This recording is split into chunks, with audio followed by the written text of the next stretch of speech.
CHO ची exam date finally आलेली आहे आणि हे आपल्याला आज म्हणजे 1 ऑगस्ट 2026 रोजी ऑफिशियल जी नोटीस आहे त्यावर समजलेलं आहे. आता मागील काही दिवसांपासून, मागील 1 हफ्त्यापासून काही लोकं विचारत होते, की CHOचे अपडेट काय येईल? त्यावेळेस अनेक लोकांना मी तेच रिप्लाय केलं, की 1 ऑगस्ट नंतर आपल्याला काय ते समजेल आणि फायनली 1 ऑगस्ट रोजी आपल्याला ऑफिशियल अपडेट आलेली आहे. NHM CHOद्वारे तुम्ही हा स्क्रीनशॉट बघू शकतात NHMचा आणि त्यामध्ये सांगितलेलं आहे, की जी CHOची एक्झाम आहे ती 25 ऑगस्टला होणार आहे. आता काही लोकांसाठी हे असेल, की 25 ऑगस्टला एक्झाम होणार आहे, याचं नोटिफिकेशन कधी कळालं? किंवा याच्यासाठी रजिस्ट्रेशन परत करायचं आहे का? की रजिस्ट्रेशन परत सुरू झालं? हे सर्व मी तुम्हाला सांगणार आहे. नमस्कार मित्रांनो, माझं नाव आहे आशिष गायकवाड. आजच्या या व्हिडिओमध्ये CHOचे जी एक्झाम डेट आहे, प्लस त्याची ॲडव्हर्टाइजमेंट कधी आली, किती पोस्ट आहे, जो टाईम तुमच्याकडे राहिलेला आहे, त्याच्यामध्ये अभ्यास कसा करायचा, हे देखील मी या व्हिडिओमध्ये सांगणार आहे. तर व्हिडिओ व्यवस्थित बघा. तर ही जी ऑफिशियल अपडेट आली आहे, त्याचा तुम्हाला आधार सांगतो, की नोव्हेंबर 2025 4 नोव्हेंबर 2025ला ठीक आहे. 4 नोव्हेंबर 2025ला ही ॲडव्हर्टाइजमेंट आली होती CHOसाठी कॉन्ट्रॅक्चुअल भरती जी की असते. ठीक आहे. आणि या म्हणजे NHMच्या अंडर. सो 4 नोव्हेंबरला ही ॲडव्हर्टाइजमेंट आली होती. अशाही पद्धतीची ही ॲडव्हर्टाइजमेंट होती. जर तुम्ही बघितली नसेल किंवा विसरले असाल तर बघून घ्या. ज्यामध्ये 1000 म्हणजे 1974 इतक्या पोस्ट आहेत आणि ज्याची सॅलरी जर आपण बघितली तर 25,000 हे तुमचं बेसिक पे असतो आणि 15,000 अजूनही हेच आहे. जर चेंज झाला असेल, if I am wrong do let me know. But he त्याची सॅलरी स्ट्रक्चर असं आहे. हे तुमचं बेसिक पे आणि 15K जे आहे, 15,000 जे आहे, हे तुमचं PBI परफॉर्मन्स बेस्ड इन्सेंटिव्ह असतो. ठीक आहे. आणि यासाठी अप्लाय कोण करू शकतं? BSc nursing, post BSc nursing किंवा GNM असेल, certificate course in community health nursing असेल, BSc इन कम्युनिटी हेल्थ, त्यानंतर BUMS आणि BMS आत्ता सध्याच्या घडीला अप्लाय करू शकतात. ती एलिजिबिलिटी आहे. ठीक आहे. सो ही 4 तारखेला नोटीस आली होती. सो त्या नोटीसच्या आधारे अनेक गोष्टी घडामोडी घडल्यात आणि आता 1 तारखेला आज ही ऑफिशियल वेबसाईट ऑफिशियल नोटीस आली आहे, की एक्झाम 25 तारखेला होणार आहे. आता जर एक्झाम 25 तारखेला होणार आहे, तर याची जी रिक्रुटमेंट प्रोसेस आहे, तर ती कशी असणार? जी सिलेक्शन प्रोसेस आहे, तर ती कशी असणार? ही जी एक्झाम होणार आहे 25 तारखेला, तर ती CBT होणार आहे, कॉम्प्युटर बेस्ड टेस्ट होणार आहे. आता ह्या एक्झामसाठी काय पुन्हा फॉर्म भरावे लागणार का? काय पुन्हा रजिस्ट्रेशन करावं लागणार का? तर नाही. 4 नोव्हेंबरला जी नोटीस आली होती, त्यानंतर जे रजिस्ट्रेशनचे डेट्स होते, त्या रजिस्ट्रेशनचा जो शेवटचा दिवस होता, त्याच्यानंतर परत रजिस्ट्रेशन नाही. तोपर्यंत त्या रजिस्ट्रेशन टाईमपर्यंत ज्या लोकांनी रजिस्टर केलं, फक्त तेच लोकं या ठिकाणी, तेच स्टुडंट्स, तेच विद्यार्थी कॅन्डिडेट्स या ठिकाणी या CBT टेस्ट म्हणजे कॉम्प्युटर बेस्ड टेस्ट एक्झाम देऊ शकतात. कधी? 25 ऑगस्ट 2026 मंगळवार त्या दिवशी येतो. सो फक्त तेच देऊ शकतात. पुन्हा फॉर्म्स सुरू नाही होत आहे. फॉर्म्स ऑलरेडी आलेले होते. त्यावर अनेक गोष्टी झाल्या आणि आता त्याची एक्झाम डेट आपल्याला समजली आहे. ठीक आहे. सो पहिली गोष्ट CBT एक्झाम होईल. त्याच्यानंतर तुमचं डॉक्युमेंट व्हेरिफिकेशन होईल. म्हणजे काउन्सिलिंग राउंड वगैरे होईल. ठीक आहे. त्याच्यानंतर फायनल सिलेक्शन होईल. तुमच्या मेरिटनुसार आणि त्यानंतर तुम्हाला कॉन्ट्रॅक्च्युअल बेसिसमध्ये अपॉइंट केलं जाईल. आता ही CBT एक्झाम दिल्या तुम्ही सब सेंटरला किंवा आयुष्यमान आरोग्य मंदिरला, ज्याला HWCs किंवा सब सेंटर बोललं जात होतं, तिकडे तुमची ॲज अ CHO अपॉइंटमेंट होणार नाही. या CBT टेस्टनुसार, तुमच्या मेरिटनुसार CBT टेस्टचं जे मेरिट असेल, त्याच्या आधारे तुम्हाला 6 मंथ जो ब्रिज कोर्स आहे ना, 6 मंथ ब्रिज कोर्स, तर या 6 मंथच्या ब्रिज कोर्समध्ये तुम्ही एनरोल होणार. 6 महिन्याचा कोर्स तुम्हाला करायचा आहे आणि त्या 6 महिन्याचा कोर्स कंप्लीट केल्यानंतर तुम्हाला एक्झिट एक्झाम द्यावी लागणार आहे. ही एक्झिट एक्झाम द्यावी लागणार आहे आणि त्या एक्झिट एक्झाम पास केल्यानंतर मग पुन्हा एकदा काउन्सिलिंग होईल. ही एक्झिट एक्झाम जी आहे ती Maharashtra university of health science द्वारे घेतली जाते. त्याच्या आधारे मग तुम्हाला हा जो मेरिट आहे तो कन्सिडर करून याच्या रिझल्टच्या आधारे, याच्या सर्टिफिकेशनच्या आधारे तुम्हाला CHO ॲज अ CHO एक सब सेंटर भेटेल.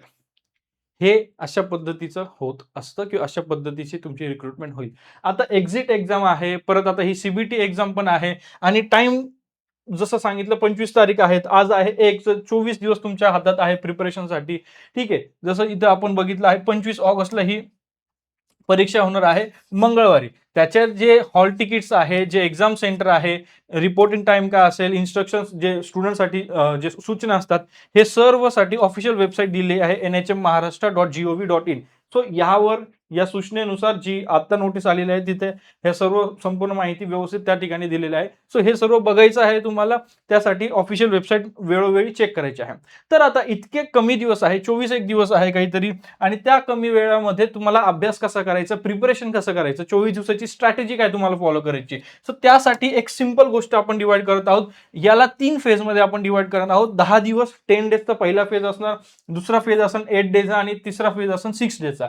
तर पहिल्या 10 दिवसांमध्ये तुम्हाला काय, आता इतका वेळ नाहीये की तुम्ही नवीन काहीतरी अभ्यास करणार. सो पहिल्या 10 दिवसांमध्ये जे नर्सिंगचे, आता नर्सिंग म्हणजे मोस्टली आपले व्हिडिओज नर्सेस बघतात, त्यामुळे नर्सिंग या ठिकाणी स्पेशल मेन्शन केलंय. बट BUMS BMS पण या ठिकाणी अप्लाय करू शकतात. सो त्यामुळे जे anatomy, physiology, medical surgical, medicine, surgery, public health, हे जे काही सब्जेक्ट्स आहे, मॅटर्नल हेल्थ, त्याच्यानंतर मेंटल हेल्थ, चाइल्ड हेल्थ, हे सर्व सब्जेक्ट्स जे आहेत हे आपल्याला सुरुवातीला रिवाइज करायचे आहे. जो तुमचा अभ्यास झाला असेल, काय असेल, किंवा शॉर्ट नोट्स तुम्हाला हे रीड करायचे आहे. त्याच्यानंतर कम्युनिटी हेल्थवर जास्त भर द्यायचा आहे. आणि सगळ्यात जास्त इम्पॉर्टंट काय असेल किंवा ज्या ठिकाणी तुम्ही मार्क्स स्कोर करू शकतात, जास्त हायर चान्स आहे, ते आहे नॅशनल हेल्थ प्रोग्राम्स. कारण नॅशनल हेल्थ प्रोग्राम्सच 20 मार्क्ससाठी यावेळेस येणार आहेत. जर तुम्ही सिलेबस व्यवस्थित बघितला नसेल, तुम्हाला जर सिलेबसवर पुन्हा एकदा व्हिडिओ पाहिजे असेल तर कमेंट बॉक्समध्ये कमेंट करा, त्यावर पुन्हा एकदा मी व्हिडिओ बनवेल. परंतु सिलेबसमध्ये नॅशनल हेल्थ प्रोग्रामवर 20 मार्क्स दिलेले आहे. त्यानंतर तुम्ही प्रिव्हियस इयर क्वेश्चन्स बघा आणि डेली रिव्हिजन करा. हे सुरुवातीचे 10 दिवस तुम्ही असे करू शकता. त्यानंतर जे पुढचे 8 दिवस आहे, या 8 दिवसांमध्ये MCQ सॉल्व्ह करा, मॉक टेस्ट द्या, सब्जेक्ट वाईज असेल, फुल लेंथ असेल, त्यानुसार तुमचा परफॉर्मन्स त्या मॉक टेस्टमध्ये कसा जात आहे तो अॅनलाइज करा. तुमचे वीक एरियाज तुम्हाला समजेल, वीक एरियाज, स्ट्रॉंग एरियाज, आणि जे वीक एरियाज आहे त्यावर काम करा. रिपीटेड द्या, पुन्हा एकदा ते मॉक टेस्ट सॉल्व्ह करण्याचा प्रयत्न करा. अशा पद्धतीने तुम्ही तुमचा स्टडी अजून बेस्ट करू शकतात, स्ट्रेंथन करू शकतात. त्याच्यानंतर जे शेवटचे 6 दिवस असतील, त्या शेवटच्या 6 दिवसांमध्ये क्विक रिव्हिजन नोट्स जे तुम्ही या ठिकाणी केलेले असेल किंवा अगोदरचे नोट्स असतील ते करा. हाय एंड टॉपिक्स म्हणजे जे या मागच्या ज्या एक्झाम्स झाल्या त्यामध्ये जे विचारले गेले आहेत, अनेक राज्यांचे एक्झाम झाले त्यामध्ये विचारले गेले आहेत, अशा टॉपिक्सवर तुम्ही काम करू शकतात. जे मॉक टेस्ट आहे त्याचे अनालिसिस करा, आणि जे काही इम्पॉर्टंट टॉपिक्स, इम्पॉर्टंट पॉईंट्स असतील ना, ते नोट डाऊन करून तो अभ्यास करा. आता यामध्ये अजून एक गोष्ट तुम्ही करू शकता, ज्यावेळेस तुम्ही मॉक टेस्ट देताना त्यामध्ये जेही काही तुमचे रॉंग होतात, जेही काही क्वेश्चन्स रॉंग होतात, जे टॉपिक रॉंग होतात, ठीक आहे, त्याच्यानंतर जे तुम्ही विसरू शकतात, जे असे टॉपिक जे तुमच्या लक्षात राहत नाही, जे तुम्ही विसरू शकता, सो ते एका पेजवर किंवा एका कुठल्या तरी तुमच्या बुक बना त्यासाठी, आणि त्या बुकवर तुम्ही लिहून ठेवा. आणि ह्या शेवटच्या दिवसांमध्ये तुम्ही ते वाचा. हे तर वाचा, हे तर तुम्हाला रिवाइज करायचं आहे, बाकीचा जो पूर्ण सिलेबस आहे तो. बट यावर जास्त भरोसा हे ठेवा, जेणेकरून तुम्ही हे विसरणार नाही. आणि अशा पद्धतीने जर तुम्ही म्हणजे अशा पद्धतीची स्ट्रॅटेजी देखील तुम्ही फॉलो करू शकता. तुमची स्ट्रॅटेजी काय आहे की मला नक्की कमेंटमध्ये कळवा. आणि ही जर तुम्हाला हेल्पफुल वाटत असेल तर ही स्ट्रॅटेजी देखील तुम्ही वापरू शकता. डेफिनेटली तुम्हाला हेल्प करेल. आता जसं मी सांगितलं की सुरुवातीला CBT होणार आहे, कम्प्युटर बेस्ड टेस्ट होणार आहे, त्यानंतर एक्झिट एक्झाम होणार आहे. मग कम्प्युटर बेस्ड टेस्ट कशी होईल, एक्झिट एक्झाम कशी होईल, ठीक आहे. तो CBT टेस्ट साठी तर झालं, बट एक्झिट एक्झाम पण होणार आहे. तो एक्झिट एक्झाम आणि CBT जो त्याचा पूर्ण जो सिलेबस आहे ना, ऑलमोस्ट सेम आहे. त्यासाठी मी CHO क्रॅश कोर्स घेऊन आलो आहे. आता हा CHO क्रॅश कोर्स CBT साठी फार महत्त्वाचा राहणार आहे, फार हेल्पफुल राहणार आहे. कारण तुम्ही या एक्झामसाठी आतापर्यंत करत असाल इकडचं तिकडचं, परंतु आता तुम्ही एकदम ॲक्शन मोडवर येणार, एकदम वॉर मोडवर येणार. तुम्ही मग इकडचे PDF बघणार, तिकडचे PDF बघणार. नॅशनल हेल्थ प्रोग्रामसाठी तुम्ही Google सर्च करणार, इकडे तिकडे सर्च करणार. त्याच्यानंतर जे सब्जेक्ट्स आहे, जो प्रॉपर सिलेबस आहे त्यासाठी तुम्ही इकडे तिकडे सर्च करणार. GK ठीक आहे, जनरल अवेअरनेस आहे, जनरल नॉलेजचे जे काही टॉपिक्स, जे काही क्वेश्चन्स आहे, ठीक आहे, त्यासाठी तुम्ही करू शकता.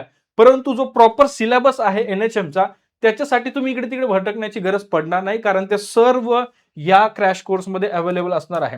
आता हा क्रॅश कोर्स जो आहे हा रेकॉर्डेड असणार आहे. ज्यावेळेस हा कोर्स झाला होता तो लाईव्ह होता, ठीक आहे, परंतु आत्तासाठी हा क्रॅश कोर्स तुमच्यासाठी हा रेकॉर्डेड असणार आहे. सर्व रेकॉर्डेड 28 लेक्चर्स त्या ठिकाणी आहे, जे तुम्हाला हेल्प करतील अभ्यास करण्यासाठी, समजण्यासाठी, ठीक आहे. सो खूप मोठा लेंदी वाचणे, शॉर्ट सिंपल असा हा क्रॅश कोर्स आहे, ज्यामध्ये तुम्हाला लाईव्ह क्लासेस म्हणजे जे रेकॉर्ड केलं आहे, पूर्ण सिलेबस कव्हर करण्याचा आम्ही प्रयत्न केला आहे. Previous year question, solve question, GK question, प्रॅक्टिससाठी English, image based, revision question, special notes वगैरे सर्व जे काय आम्हाला भेटेल ते आम्ही ते सर्व त्यामध्ये स्ट्रक्चर पद्धतीने मांडलेलं आहे. म्हणजे तुम्हाला इकडे तिकडे हा पीडीएफ बघ किंवा हा टेलिग्राम चॅनल बघ, तो टेलिग्राम चॅनल बघ, हे करण्याची तुम्हाला गरज पडणार आहे. आणि ही फार मोठी मिस्टेक असते की तुम्ही 17 पीडीएफ बघता, 17 चॅनल्स बघतात, अनेक गोष्टी बघतात आणि त्यामध्ये काहीच होत नाही. सो एकच प्लॅटफॉर्म, एकाच ठिकाणी, ज्या ठिकाणी तुम्हाला सगळं काय भेटेल ॲट प्राइस पॉइंट ऑफ 799, तो आहे आपला ॲप आणि याची लिंक आहे डिस्क्रिप्शनमध्ये.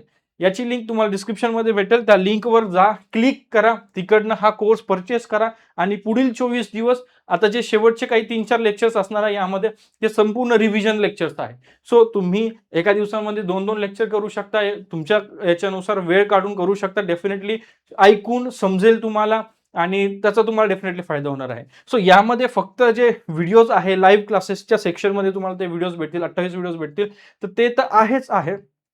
त्यासोबत जे नोट्स तुम्हाला इकडे नोट्ससाठी तुम्हाला इकडे तिकडे रिसोर्सेससाठी भटकावं लागतंय किंवा सर्च करावं लागतं, त्या करायची गरज नाही. इकडे तिकडे बघण्याची गरज पडणार नाही. एकाच ठिकाणी स्ट्रक्चरली तुम्हाला सर्व व्यवस्थित भेटेल आणि तुम्ही व्यवस्थित अभ्यास करू शकाल.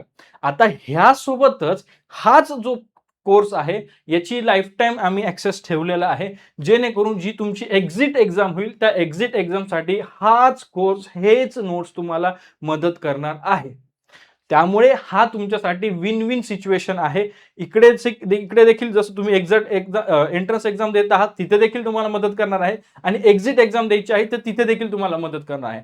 So you should do this. जर तुम्हाला you should get into this course. जर तुम्हाला एंट्रन्स एक्झाम सीएचओची क्रॅक करायची आहे, त्याच्यानंतर एक्झिट एक्झाम क्रॅक करायची आहे आणि ॲज अ सीएचओ वर्क करायचं आहे, तर definitely you should get into this course, study and enroll आणि मग तुमचे एक्झाम पास करून यू गेट म्हणजे जी पोस्ट आहे सीएचओची तुम्ही ती मिळवा. So that's in this video. I believe की या व्हिडिओद्वारे जे नोटीस आलं आहे, अनाउन्समेंट झालेली आहे, त्याबाबत तुम्हाला इन्फॉर्मेशन मिळाली असेल. त्यानंतर त्याचं जेही काही बाकीच्या गोष्टी आहे, माहिती जी तुम्ही कदाचित विसरला असेल ते देखील मी या ठिकाणी सांगण्याचा प्रयत्न केला.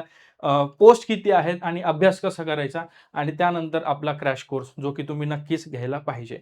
सो याबाबत तुम्हाला अधिक माहिती पाहिजे असेल किंवा कुठले तुमचे डाऊट असेल तर कमेंट बॉक्समध्ये मला कमेंट करून कळवा. त्यावर मी नक्की व्हिडिओ बनवून तुम्हाला समजावण्याचा, इन्फॉर्म करण्याचा, हे करण्याचा, नॉलेज जे काही गोष्टी असतात ते तुमचे डाऊट क्लिअर करण्याचा मी नक्की प्रयत्न करेन.